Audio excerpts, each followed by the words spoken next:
Yeah, what's up, my people, this is your boy Frank Rubino.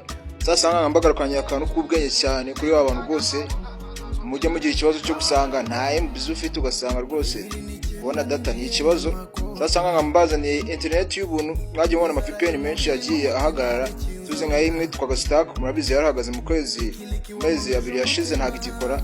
Sasa ngambaza ni indi VPN ushobora gukoresha ugasimbuza stack ugakomeza uri ku murongo. Mbere na mbere tuzanga kuri Play Store, aza kuri Play Store yawe twite tubango video zinshaka kuri ndende udownloading application yitwa TRM5 iyi ngiyi. Sasa nganje urabona ko namaje kuyishyiramo anga icyo ndi gukora ndeta nza nkande open publicity tuyatuzamo ugenda ukanda hari hejuru kuri kansa udukuremo tukanda open warangiye hano ndi connected kambanze wowe kigiramo ushobora gusanga bimeze nka gutya. Suri nyuma mbanze mbere ko mwe muri busange bimeze tuvuga urugero mwe muri wori wi downloading bwa mbere ukishyira mushobora gusanga bimeze gutya. Cyikora rero tuzanga ari uturongo dutatu dukandeho ureba handitse update akakambere kanditse update akangaka kambere kamwe ibara ry'icyatsi kari agacu karimo kantu kaka allow kamanuye hanyuma ugakandeho. Sasa ukimara ku update ngo kiri bukora tuzanga handitse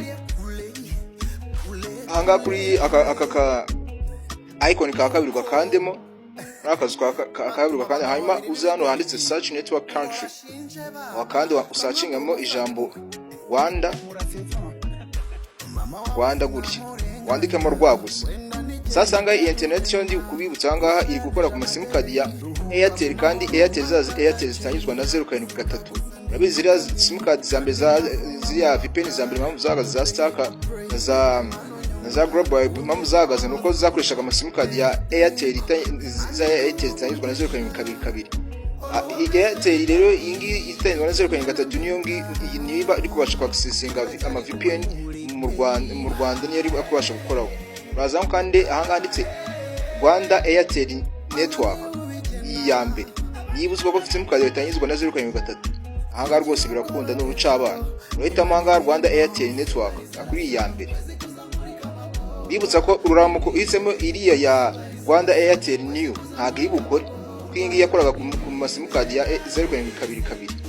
Urahitamo Rwanda Airtel network.